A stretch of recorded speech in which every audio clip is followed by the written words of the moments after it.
In today's video, I'm going to teach you how to use Janitor AI. To get started, open Janitor AI and sign into your account. Once you're logged in, you'll be able to access the main interface and start exploring what the platform offers. If you're new to it, take a moment to look around so the layout feels familiar before you begin chatting. Next, browse the available characters, or use the search bar if you already have a specific type of character in mind. This can save time and help you quickly find a conversation style or personality that matches what you're looking for. When you find one you want to try, open that character's page and click the chat button to begin.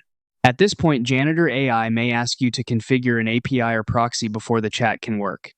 If that happens, open the API settings section and connect your preferred model or proxy there. Make sure the connection is properly set up before moving on, since the chat won't function correctly until this part is complete. Once that's done, return to the chat window and type your first message. From there, you can continue the conversation normally, just like you would with any other AI chatbot. Keep sending messages, responding naturally, and guiding the conversation based on what you want the character to do or say.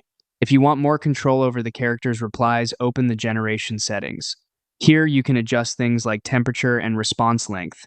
In simple terms, these settings affect how creative, focused, short, or detailed the responses feel, so it's worth experimenting a little to get the style you want.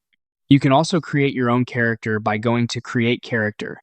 There, add the character's name, personality, scenario, first message, and visibility settings. After you save the character, you can start chatting with it right away.